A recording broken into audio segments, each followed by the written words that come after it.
It's 18 years since 9/11. President Trump dumps his national security advisor, John Bolton, and Republicans prevail in a North Carolina congressional bellwether election. I'm Ben Shapiro. This is The Ben Shapiro Show.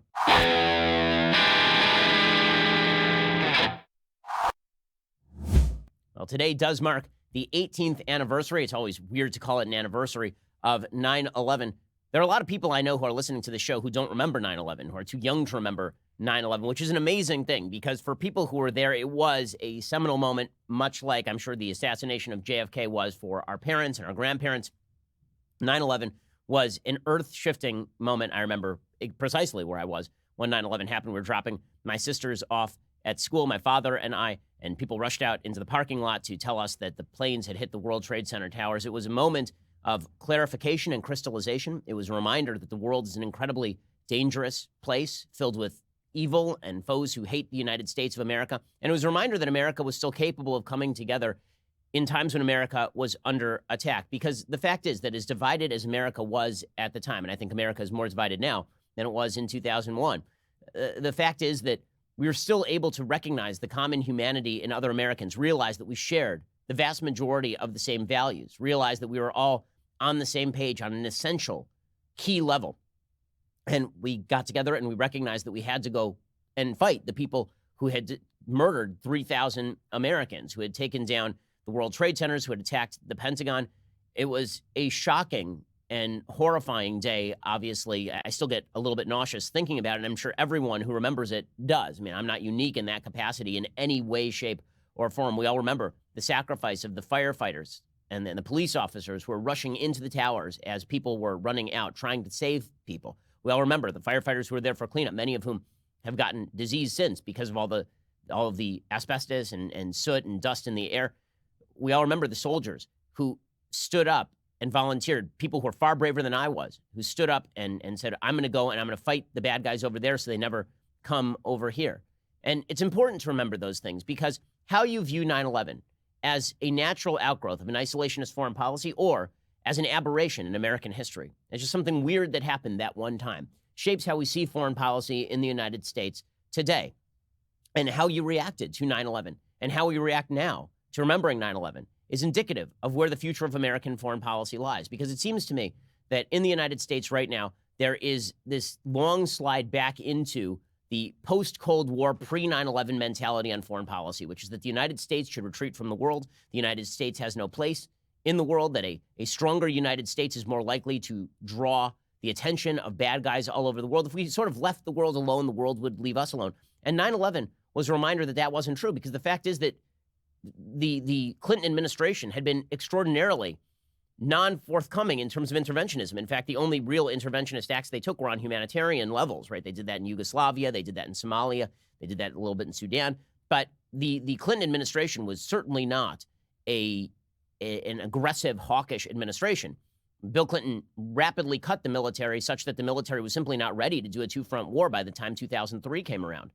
And as a result of the United States abdicating its duty around the world in the aftermath of the Cold War with the assumption that the vacuum would not be filled by bad guys, the vacuum was indeed filled by bad guys. And we saw a spate of terror attacks leading up to 9/11 that should have been indicative that something like 9/11 was going to happen. We saw the 1993 World Trade Center bombings.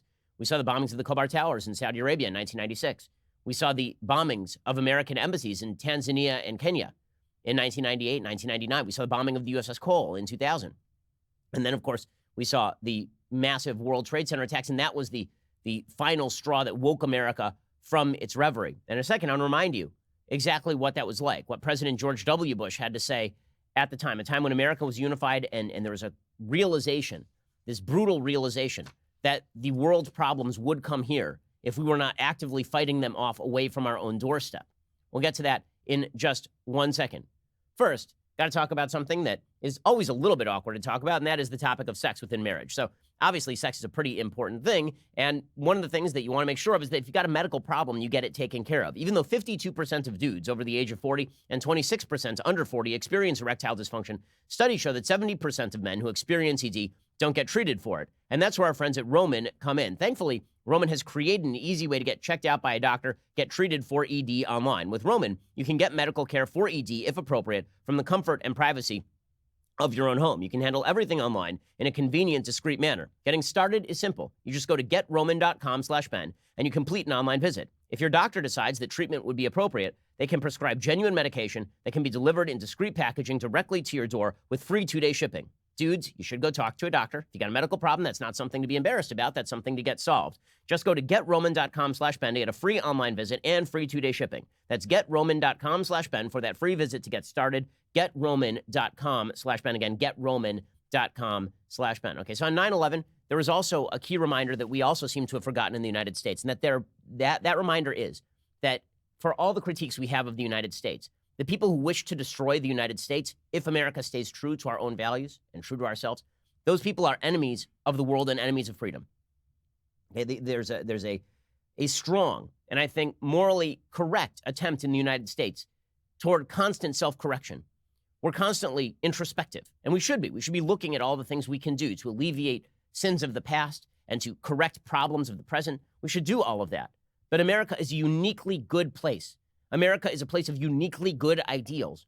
And yes, we have sinned in the past. And yes, we are attempting to self-correct. But the story of America is a country that has done an insane amount of good on the world stage. A country that has freed billions of people, not only from tyranny, but also from poverty. The United States is a beacon of hope to the rest of the world. And when we act as we should act, then our enemies are the worst people on planet Earth. And for all the talk today about how terrible the United States is, Beto O'Rourke out there on the campaign trail talking about how America is a bastion of racism and violence. The idea that America is a dark, sinister place. They get sometimes from both sides. It's just not true. And it wasn't true on 9/11 either. And the people who attacked us on 9/11 saw America and particularly saw our worldview, a worldview of liberalism, a worldview that suggested that freedoms allow the freedom to sin, a worldview that recognized that the power of the people, still, the majority should not be able to overrule the individual rights we all hold against government. Right? That worldview came under attack. And we all remember this. I mean, for a brief period in time, all the Lakers flags went down in Los Angeles and American flags hung out every window. And people realized that, wait a second, maybe we've forgotten what America was all about. Maybe in our desire for petty politics, we've forgotten what America was all about. And it took an act of evil. It took a tragedy to remind us of all of that. And honestly, I prefer the term act of evil to tragedy because a tragedy is something that is sort of unavoidable. And in Greek tragedy, it's the main character's fatal flaw that leads to his downfall. But that's not what happened on 9/11. What happened on 9/11 is that the United States got tired. The United States got lazy in terms of foreign policy, and we forgot what we were all about. And then in shattering fashion, we were reminded of that. And the United States had to unify once again, and the sleeping giant was awakened. President George W. Bush, on September 21st, 2001, he went before a joint session of Congress, and he demanded that the Taliban, which was the evil terror group in charge of Afghanistan, surrender al-Qaeda, because al-Qaeda was using Afghanistan as a home base. And here's what President George W. Bush had to say about it. The leadership of al-Qaeda has great influence in Afghanistan and supports the Taliban regime in controlling most of that country. The United States respects the people of Afghanistan. After all, we are currently its largest source of humanitarian aid, but we condemn the Taliban regime. And tonight, the United States of America makes the following demands on the Taliban. Deliver to United States authorities all the leaders of al-Qaeda who hide in your land. Okay, and the United States was unified around that message. Now, later, obviously, this would all turn very political, and people would suggest that the Bush administration botched the invasion of Afghanistan, and then they would suggest that the war in Iraq was completely fruitless and pointless, and this all shattered on the shoals of war in foreign places. But the fact is, in the immediate aftermath of 9/11, there was tremendous unity in the country on the basis of we cannot sit around and hope that the rest of the world will leave us alone. President Trump spelled out the changes in American foreign policy. President Bush did. He spelled out the changes in American foreign policy, and he talked about what an American response would look like. He said it would involve more than simple case-by-case retaliation and isolated strikes. Our response involves far more than instant retaliation and isolated strikes. Americans should not expect one battle, but a lengthy campaign, unlike any other we have ever seen. And we will pursue nations that provide aid or safe haven to terrorism. Every nation in every region now has a decision to make. Either you are with us or you are with the terrorists. And that line obviously became this sort of rallying cry for the left. Oh, look at that binary view of the universe. But the reality is that if you are not with the United States in its war on Islamic radical terrorism, then you were on the other side. There is no sort of neutrality in that particular battle. George W. Bush was right about that. So it seems that we have now forgotten what exactly happened on 9/11, what that experience was like, what that experience meant in terms of foreign policy. I think we've forgotten it on the left. I think that many people have forgotten it on the right because it has been nearly 20 years since that happened. And people are starting to view 9/11 as this historic aberration as opposed to, as I mentioned, an outgrowth of an isolationist and retreat-based foreign policy. We'll talk about that in just 1 second. First, let's talk about hiring at your company. So hiring can be a slow process. Cafe Altura's COO, Dylan Miskowitz, needed to hire a director of coffee for his organic coffee company, but he was actually having trouble finding qualified applicants. So he switched on over to ZipRecruiter. ZipRecruiter doesn't depend on candidates finding you. It finds them for you. Its technology identifies people with the right experience and then invites them to apply to your job. So you get qualified candidates fast. Dylan posted his job on ZipRecruiter, said he was impressed by how quickly he had great candidates apply. He also used ZipRecruiter's candidate rating feature to filter applicants so he could then focus on the most relevant applicants. And that's how Dylan found his new director of coffee in just a few days. With results like that, it's no wonder that 4 out of 5 employers who post on ZipRecruiter get a quality candidate within the very first day. Let's say, for example, that you have a director of your show.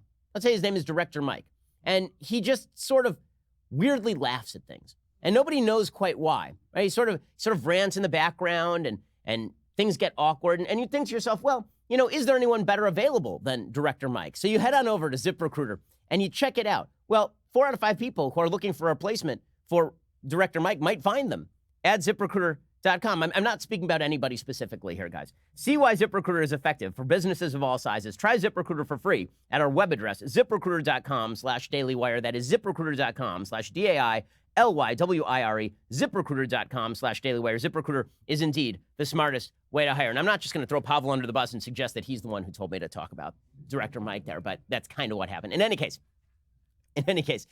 when we talk about 9/11 and forgetting the lessons of 9/11, a couple of pieces of evidence that people on the left have forgotten about 9/11, and then some evidence that people on the right may be moving away from a worldview that we remembered on 9/11 that was kind of important in the post-9/11 world. Because let's be real about this. The fact is that the United States' actions in the aftermath of 9/11 did make America safer. They did make America safer. You know, we can talk as much as we want about how 9/11 was an aberration, a uniquely spectacular attempt to commit terrorism in the United States. But the fact is that I remember in the aftermath of 9/11, there was serious fear of a follow-on attack. That fear remained for years. There was serious fear that al-Qaeda would be able to pull off another mass casualty attack in the United States. And it took actually until the rise of ISIS for us to see similar mass casualty attacks in the West. And that was a full decade after 9/11. And that was, again, because the United States and its allies started to retrench from the world. They started to move away from engagement with the world. First, the evidence on the left. So today, the New York Times originally tweeted about 9/11. This was their original tweet. 18 years have passed since airplanes took aim and brought down the World Trade Center. Today, families will once again gather and grieve at the site where more than 2,000 people died. Really, was it airplanes that took aim and brought down the World Trade Center? I do remember that we launched a 20-year war on airplanes in the aftermath of that. If you were either with the airplanes or you were against the airplanes.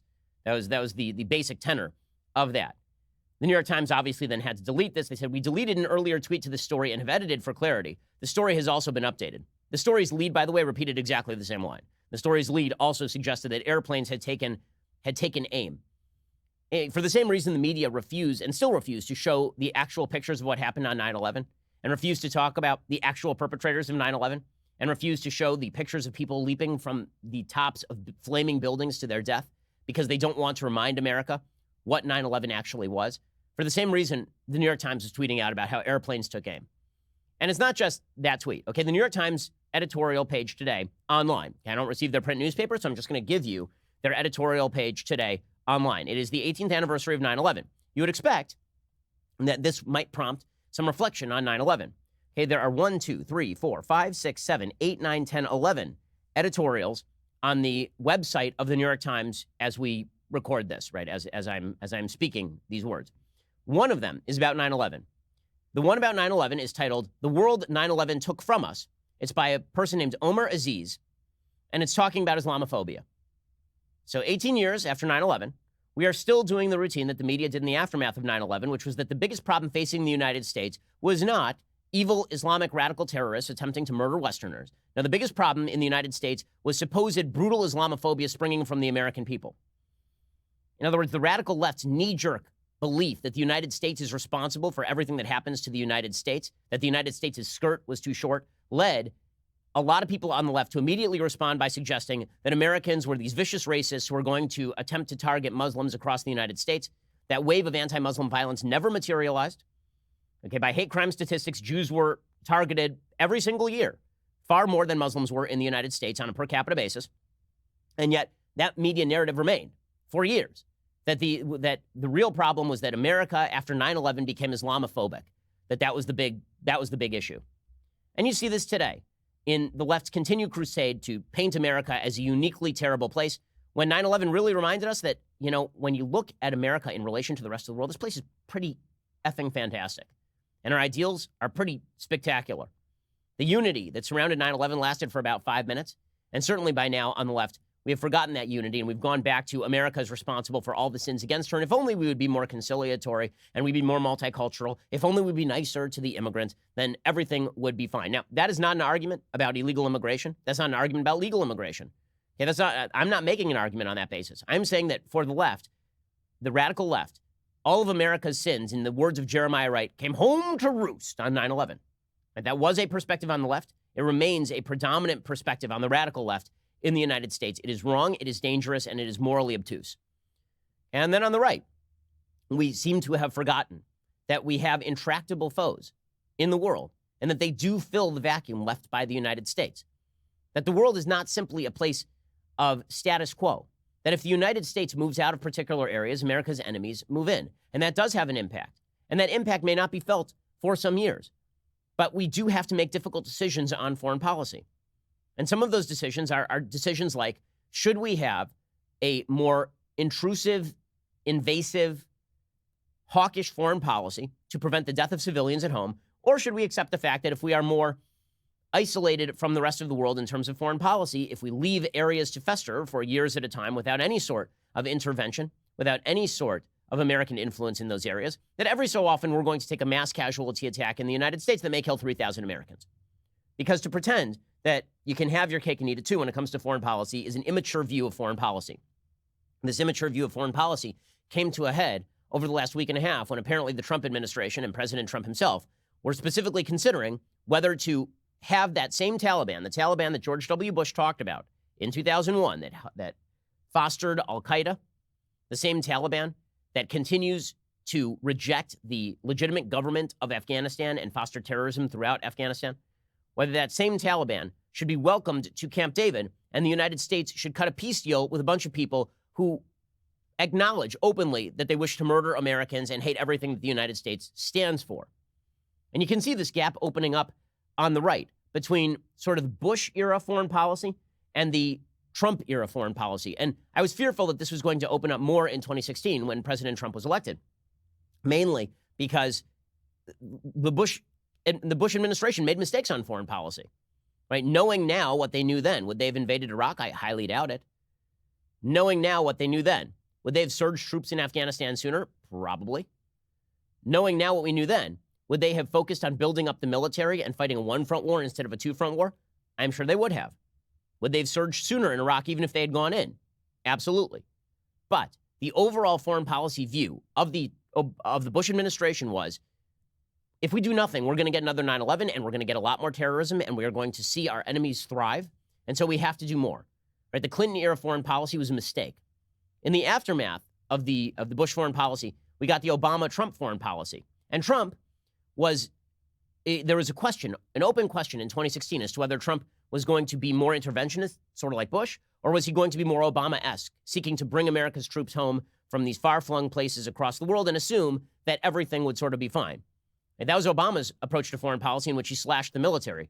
Now, Trump has a knee-jerk like for the military that Obama simply didn't have. Obama had a knee-jerk dislike for the strength of the United States military, which is why when it came to, for example, sequestration, he insisted that half of the cuts come from the military. Trump innately likes the American military, loves the American military in a way that Barack Obama didn't. And so he's built up the American military. But the question was going to be how he deployed that military and how he approached diplomacy versus military force versus threats versus sanctions. And for a while there, it seemed that the Trump administration was going to be more Bush-like in its general approach than Obama-like in its general approach. That may be changing. That Taliban attempted meeting was a horrible, horrible idea on virtually every level. In a second, I'll talk a little bit more about all of that. First, let's talk about the fact that if you work out at all, if you're just seeking to be healthy, then you need to be hydrated.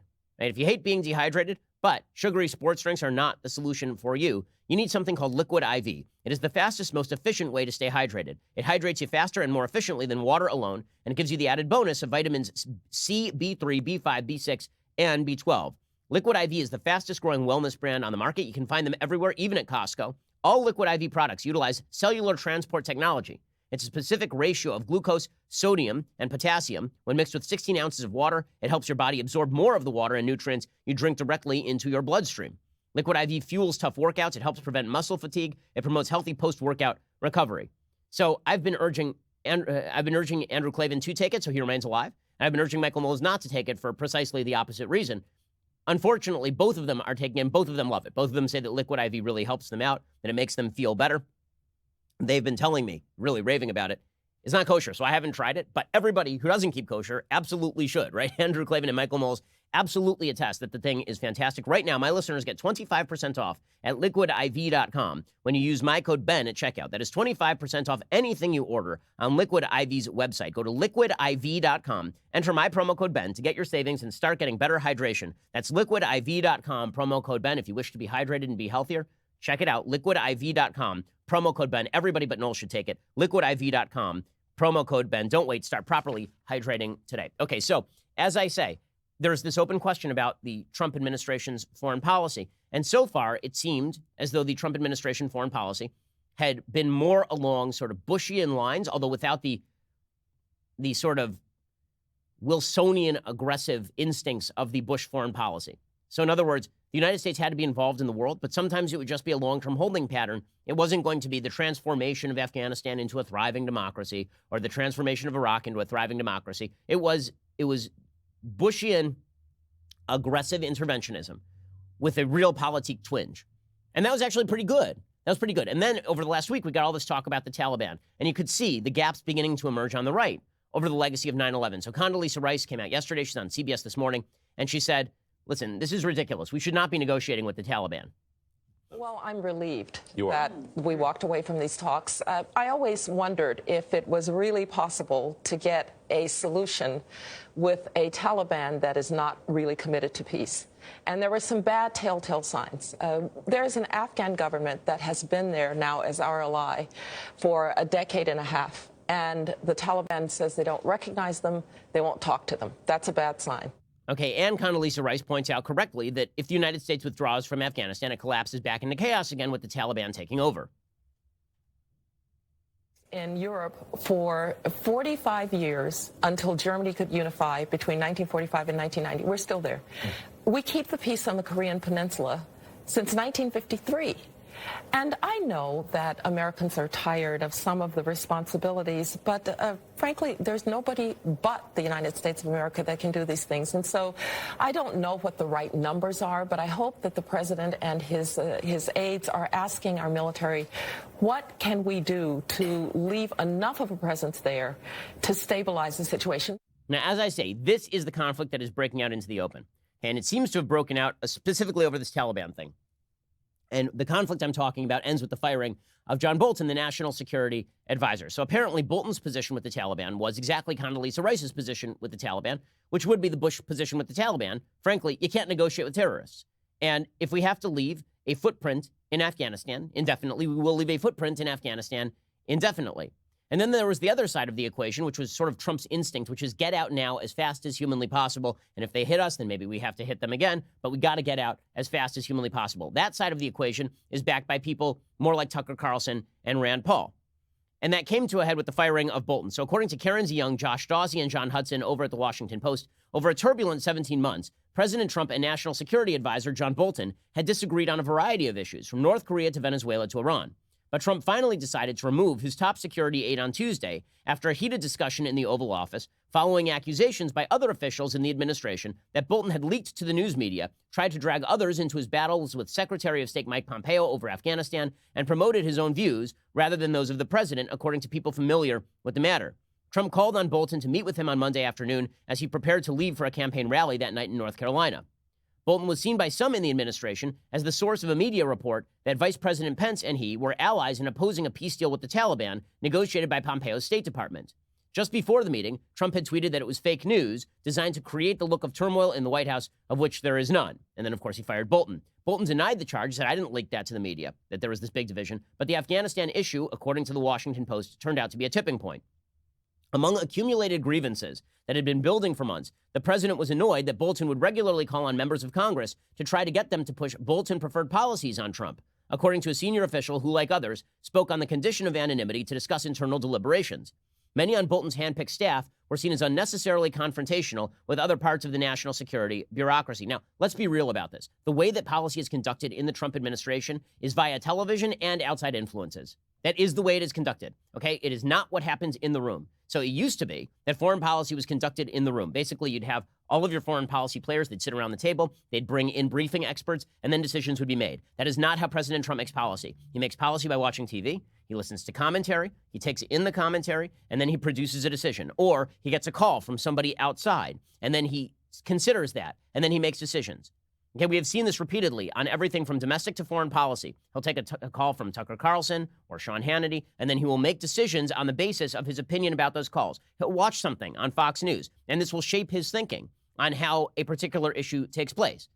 Now, it's not my preferred methodology, but people inside the administration know this. Okay, everyone inside the administration knows this, whether or not they are saying so. Everybody sort of acknowledges that this is how Trump's administration works. If you know anybody in the White House, you know this is true. And I know nearly everybody in the White House. Okay, so this is just a fact of life.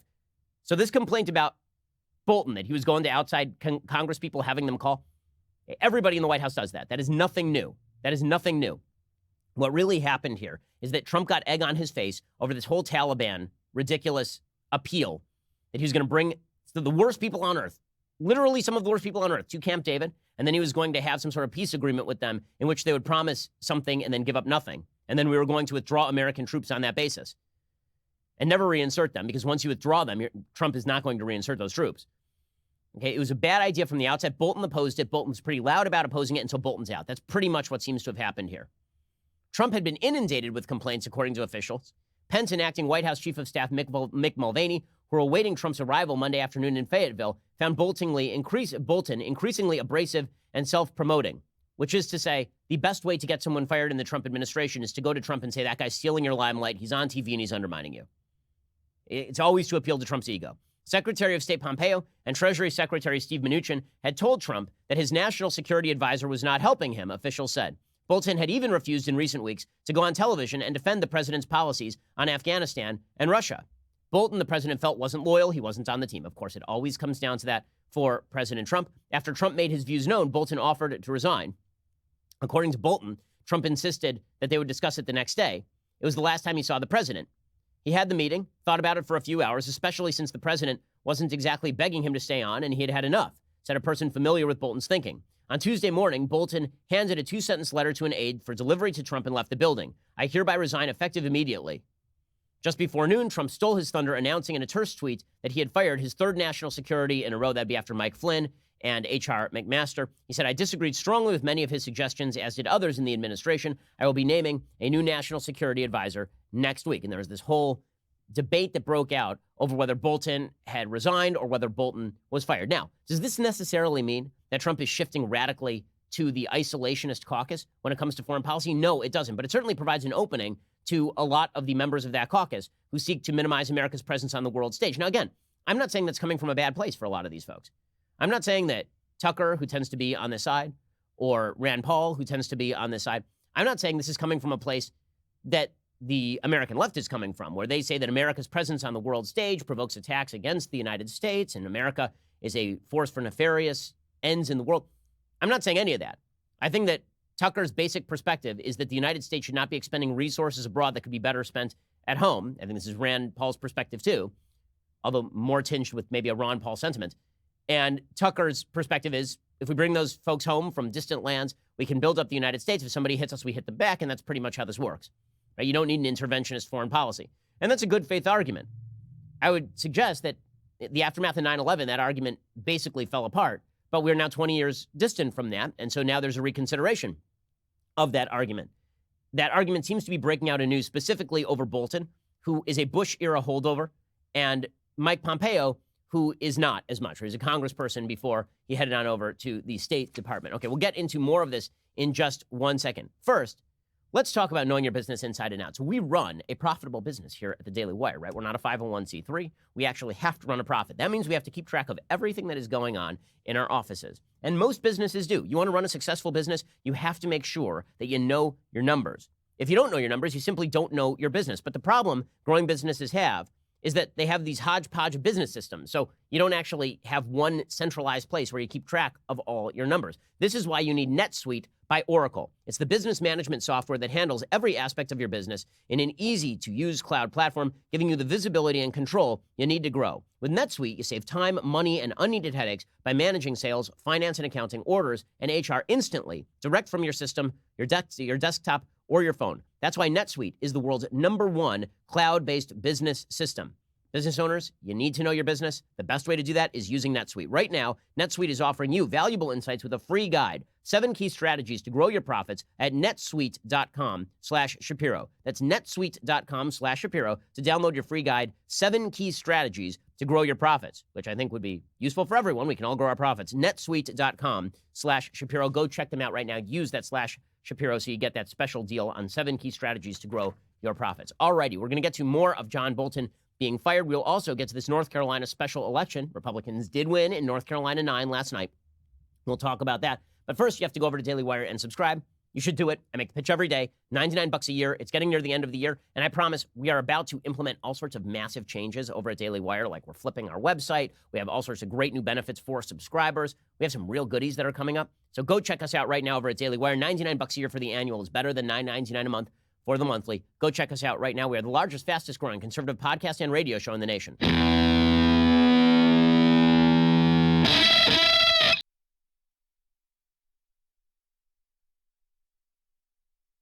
So the question about Bolton's ouster is whether it reflects deeper divides inside the Trump administration about foreign policy itself, or whether this was just interpersonal conflict. And it's not totally clear, right? So you get Mike Pompeo, who is fairly hawkish on foreign policy himself, saying he disagreed with Bolton many times. He obviously looks happy about this, so maybe it was just an interpersonal conflict.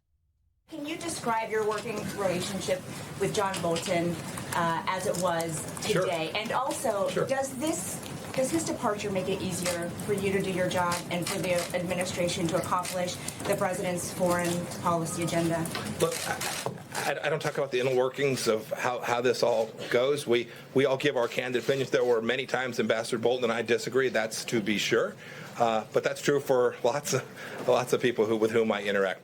Okay, so Pompeo obviously had some interpersonal problems, and people like Lindsey Graham, who are close to the administration, also close to Bolton, he says it was probably coming because this was as much a personality conflict as anything else. He says the president had gotten into a situation where he didn't like reading about some stuff in the paper. It got to be a breakdown of trust that had pretty well shut down the policy process among national security agencies.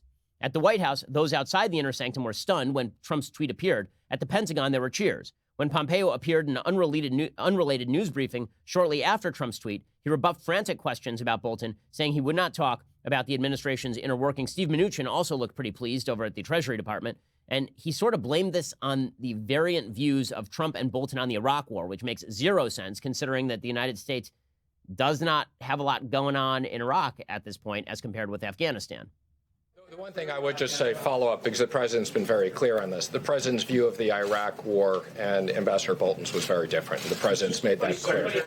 Okay, so there is apparently a long list of people inside the White House who just didn't like Bolton very much on a personal level, apparently including Melania Trump, Pence, Mulvaney, Pompeo, Mnuchin, and other Defense Department officials. So maybe this was all interpersonal. That's my hope, is that this was all interpersonal. I fear that this is reflective of a move to the left by the Trump administration on foreign policy, or at least a move toward a more isolationist sentiment by the Trump administration. So Tucker Carlson, to take an example, was celebrating Bolton's ouster last night. You can see he's very happy about all of this, is Tucker.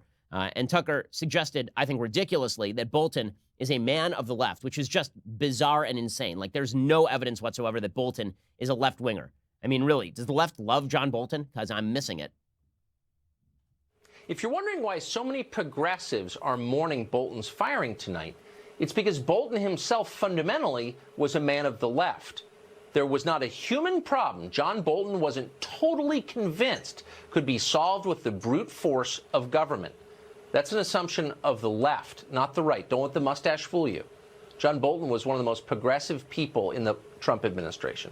And by the way, naturally, once he was ensconced there, Bolton promoted Obama loyalists within the National Security Council. That shouldn't surprise you either. Okay, I don't know what this is referring to.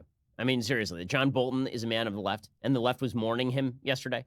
No, the left was just happy there was chaos inside the Trump administration. I don't know anybody on the left who was thrilled about John Bolton. I mean, do you remember how upset they were when John Bolton was hired?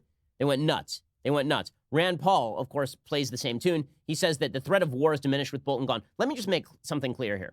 Okay, this notion that John Bolton is going around stumping for war, if that were the case, wouldn't there have been a little more war under John Bolton? Because one of the things that I have noticed is that John Bolton mainly stymied President Trump from making a crap deal with the North Koreans. He was apparently ready to sign an agreement with the North Koreans in which the United States would stop military exercises, would start to withdraw some of its joint exercises with the South Koreans, would ease some of the economic burden on North Korea in return for empty promises. And Bolton was like, no, that's a bad idea.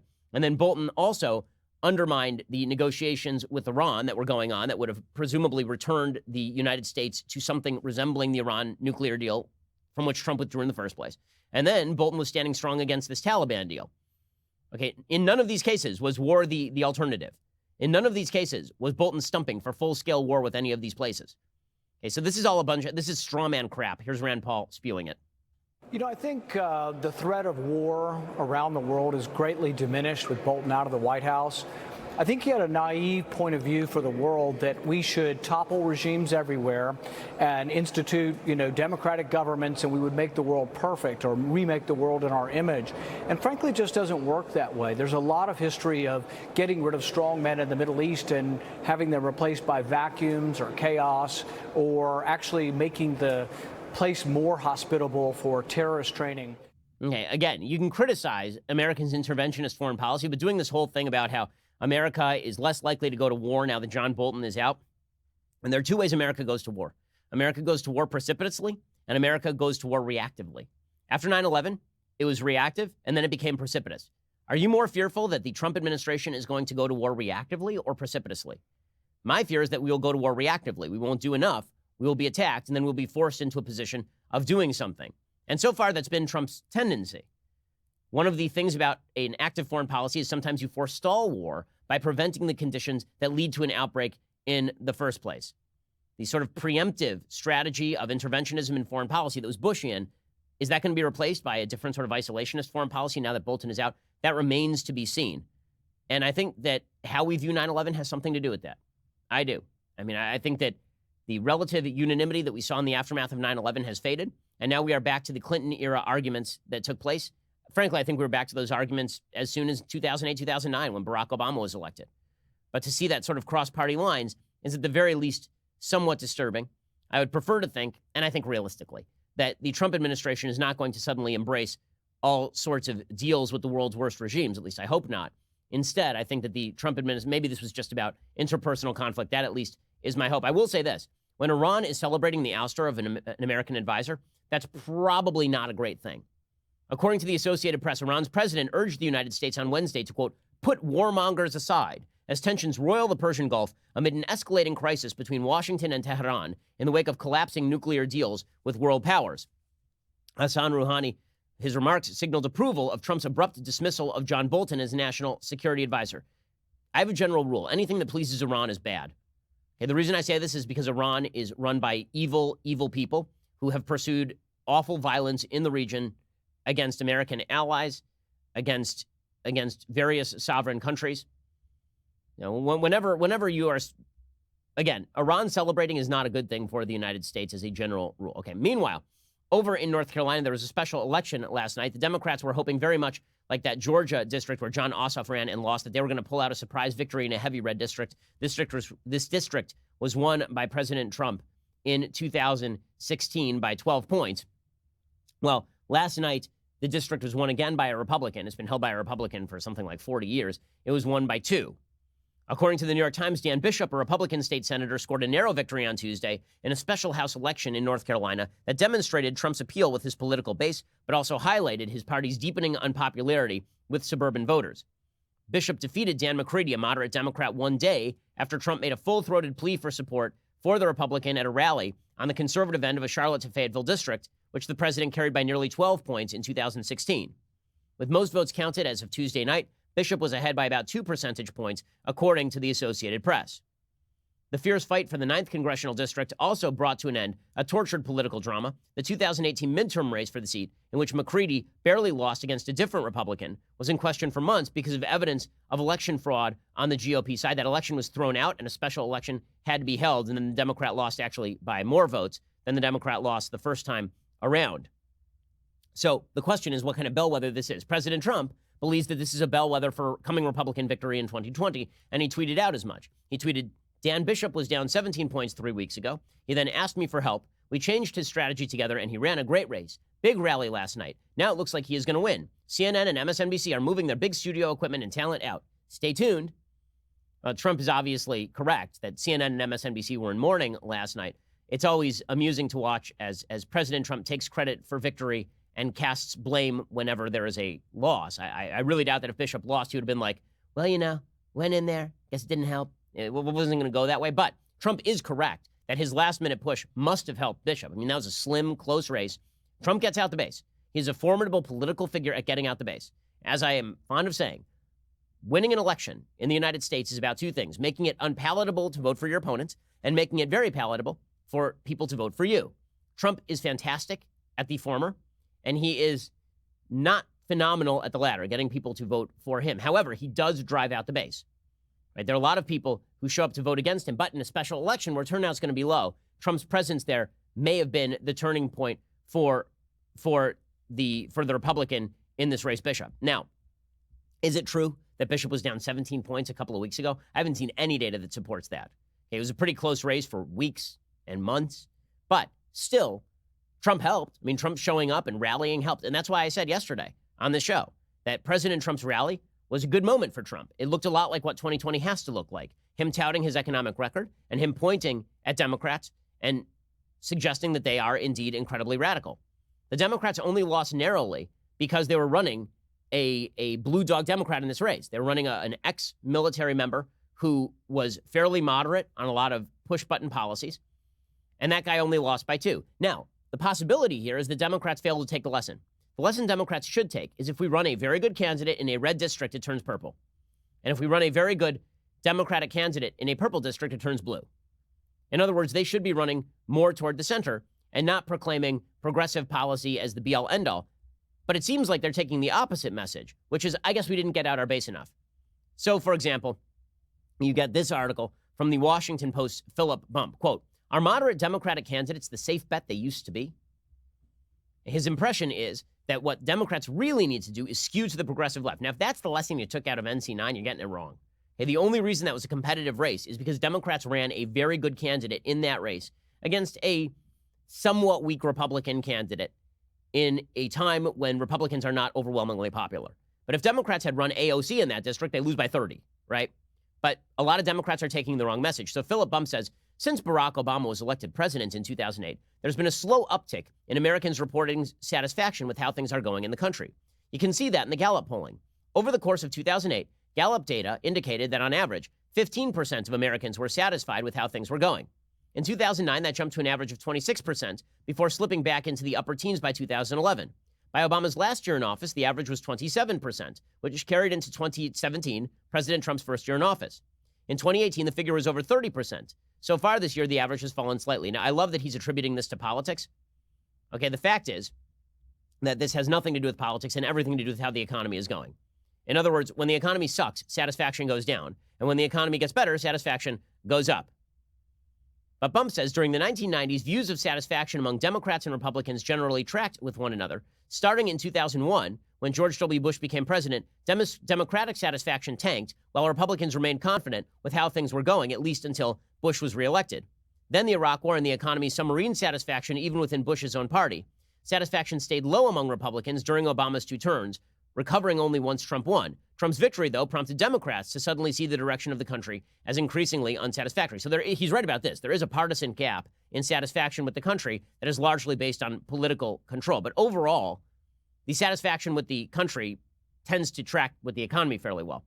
During Bill Clinton's presidency, Democrats and Republicans differed in their satisfaction over how things were going by about 19 points on average. Under Bush, that gap soared to an average of 40 points. Under Trump, the average gap has been 45 points. Philip Bump says this largely mirrors another metric, which is presidential job approval because of partisanship. So he says, all of this brings us to the question we're here to answer. Does this new reality suggest new mechanics will be in play in 2020? And on Tuesday, the New York Times looked at the history of successful Democratic moderates in political campaigns. Even in the 2018 Democratic wave, they argue, more moderate candidates had more success in congressional campaigns. That's good news for the current leader, former Vice President Joe Biden.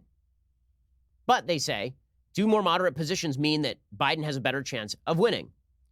But, says Philip Bump, Democrats hate Trump. So hatred of Trump may drive them to support more progressive policies and drive them out to the polls. So he suggests that it is possible a more progressive candidate will be more useful to Democrats. He says the countervailing theory to a moderate is the safer bet for Democrats is a variant on the Ted Cruz theory of 2016. Nominate a hard-right conservative, more moderate Republicans will vote for that candidate anyway, but conservatives were the ones staying home, and now they'll show up. So the idea from Democrats is very similar. Philip Bump says most Democrats now identify as liberal. That's a shift that has been slowly happening in the party, with self-identified liberals passing moderates during Obama's tenure. So the question comes down to energy. So Democrats may, in fact, take the wrong lesson from NC9 and then run somebody who is radically progressive. Now, again, the reason that this is not going to, it may be true on a national popular vote level, that you get more people from New York and California to vote for you if you run Elizabeth Warren than if you run Joe Biden. But Ohio, Wisconsin, Pennsylvania, Michigan, are those the areas where you actually need a more progressive candidate? If Democrats take their lesson, I think that will be a massive, massive mistake. So I hope they make that mistake. I hope they continue along these lines. In the end, is NC9 an indicator that is good for Republicans? Well, no, it's never great when you drop from R plus 12 to R plus 2. But does it spell complete crisis in 2020 for Republicans the way that a Republican loss may have? No, not quite. And it still shows that President Trump has some last-minute push-button appeal with Republicans that many Democrats do not. Like, for example, there's a poll out of Texas today that shows a bunch of Democrats ahead of President Trump in Texas in the national election. But none of those Democrats is breaking 50. Every single Democrat in that poll is stuck in the upper 40s, which really suggests that President Trump is going to win that state and probably win the state pretty handily. All of the polls that have Trump down at 42 right now have no Democratic opponent. Right? It's Trump against generic Democrat. Well, Trump against generic Democrat probably gets 40% in 2016. Against Hillary Clinton, Trump against generic Democrat ends up with something like 46%. Okay, so the opponent matters very, very much here. NC9 demonstrates that, but I think Democrats may take the wrong lesson. At least I hope so. All right, time for some things I like and then some things that I hate. So, things that I like today. So, I'm constantly hearing questions from parents about what are some great books for kids. I love this series from Brad Meltzer, illustrated by Christopher Iliopoulos. Okay, it's called the I Am series, the Ordinary People Change the World series, and it's great. They have these books about Albert Einstein. I've recommended them before. There are two new ones that have just come out. One is called I Am Walt Disney, and the other is I Am Mary Curie. And it's just, these are great books. They're all about the obstacles that these historical figures had to overcome and the great things that they did. I just read my daughter the one on Mary Curie. And first of all, it taught me things that I didn't remember about Mary Curie. And second of all, it really is inspiring for kids. My daughter turned to me and she said, when I grow up, I want to be a scientist. And I said, well, you know, Mommy's also a scientist. Mommy's a doctor. She said, no, I want to be a real scientist. And she wants to be a research scientist, which is just awesome. And she is super smart, and so she will probably make that happen. She's a very determined kid. Yeah, these books are just great. They're really pro-America, but in the sort of non-flag-waving sense, meaning that the ones about American citizens, they don't sugarcoat American history. They have one about Jackie Robinson that talks about racism in American history, but reminds you that America is the land of opportunity and reminds you that the most successful people in life are the people who work through obstacles and and work hard and take advantage of the opportunities that they have and make opportunities for themselves. I love this series. I really do. And I recommend it for all kids. It's the Ordinary People Change the World series from Brad Meltzer. The new ones that are out are I Am Walt Disney and I Am Mary Carey. They're just fantastic. You should go check them out right now. Okay, time for a couple of quick things that I hate. California sucks. Okay, just going to put that out there. So I've lived here my entire life, except for 3 years when I was in Cambridge, Massachusetts. California is terrible. And they continue to push terrible policy, the Democrats in Sacramento. Today, California legislators approved a landmark bill on Tuesday that requires companies like Uber and Lyft to treat contract workers as employees, a move that could reshape the gig economy and that adds fuel to a years-long debate over whether the nature of work has become too insecure. This is the part where we remind everybody that if you make all of these people employees, then Uber and Lyft have to pay them like employees and not like independent contractors, which means that the price dramatically goes up on consumers, which means fewer people are employed. Okay, that's what's going to happen here. You're artificially boosting wages as opposed to just paying people what they want to take a job for. Okay, Uber and Lyft have transformed the transportation economy, particularly in the city of Los Angeles, which is very spread out. And you've seen this in New York, where people with taxi medallions have been lobbying for years to have Uber and Lyft treated as though all of the drivers are actually working directly for the business, creating liability and health insurance issues and all of the rest of it. Well, I don't blame the folks who paid 50 grand for a taxi medallion in New York because New York had created this idiotic cartel. In Los Angeles, you want to make LA a lot worse place to live, do exactly this. And that, of course, is what they're doing. We have a massive homeless problem here in Los Angeles. A lot of people who are seeking jobs to tide them over from job to job, drive Uber and Lyft. I mean, if you've ever driven with any of these rideshare services and you talk to the folks who are driving, very often they'll say, yeah, I'm between jobs right now. And one of the ways I'm paying my rent is that I was able to become one of these drivers on like 48 hours notice, and it's allowing me to pay my bills. So California is going to take that ability away from you, which is just spectacular. The bill passed in a 29-11 vote in the state Senate and will apply to app-based companies despite their efforts to negotiate an exemption. Gavin Newsom, who has the looks and brains of a Ken doll, endorsed the bill this month and is expected to sign it after it goes through the state assembly. Under the measure, workers must be designated as employees instead of contractors if a company exerts control over how they perform their tasks or if their work is part of a company's regular business, which, of course, is idiotic. I use FedEx all the time, and I direct them how to do their work, where to take my packages. Does that mean that FedEx is now my employee, or are they my agent? The bill may influence other states. A coalition of labor groups, of course, is pushing similar legislation in New York because they don't like free and open competition in the labor market. Instead, they prefer unionized work that raises wages but limits employment. Meanwhile, Gavin Newsom signed another idiotic bill today. This bill prevents schools from suspending disruptive students from kindergarten through 8th grade because nothing makes education in California's public schools better than having a kid who's being a little crap, disrupting the class, and not being able to do anything about it. Gavin Newsom signed the law, Senate Bill 419. It permanently prohibits willful defiance suspensions in grades 4 and 5. It also bans such suspensions in grades 6 through 8 for 5 years. Nothing like taking away a tool that a teacher has to remove a bad influence from a classroom. Nothing ruins a classroom quite like disruptive children that you can't do anything about. In fact, I remember even when I was in private school, you'd get this because if the parents were big donors to the school, then teachers were reluctant to remove the kids from the classroom. Those were always the kids who ruined the classroom. Now, the reason they're doing this is because they suggest that too many minority kids are being suspended from class. Okay, well, first of all, there are a lot of minority teachers who are suspending minority kids. This is not necessarily the result of some endemic racism. Maybe kids who are acting badly should stop acting badly in class and their parents should step in. Okay, there is this endemic problem, white, black, and green in the United States, and that is that parents these days toss their kids on schools and then expect the teachers to raise their kids for them. And then if their kids come home and they're like, oh, my teacher got on my case, the parents call up the teacher and whine about it. And you know what happens if a teacher calls us up and says, your kid is making trouble in class? The talk that I have is not with the teacher. The talk I have is with my kid. Because my assumption is that adults know more than children. You know why? Because kids are dumb. Kids don't know things. Kids don't have behavioral regulation. Their brains aren't that developed yet. You need to be able to remove disruptive students from the classroom because, especially in LA, you got like 30 other kids in the classroom. I've been in classrooms where kids are disruptive. I'm sure you have too.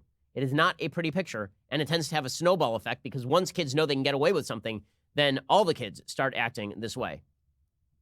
The bill was opposed by the Charter School Development Center, whose executive director argued that this was one-size-fits-all legislation that is a fix in search of a problem. And that is correct. But there is this whole case that this is one of the best ways to disrupt the school-to-prison pipeline. Right. I'm sure that suspending kids from class is what causes them to be bad kids, not the fact that they were being bad kids in class, which is why they were suspended in the first place. I would love to see the control group here. The kids who were terrible in class were not suspended and then ended up being Fortune 500 CEOs, as opposed to kids were suspended, their parents called the school, the parents punished the kid, and then the kid got back on the straight and narrow. All righty, we'll be back here later today for 2 additional hours of content. And as always, I think we should keep 9/11 in our hearts and minds today. Remember what that was like, and remember that that sort of thing can happen again if the United States falls asleep again. You're listening to The Ben Shapiro Show.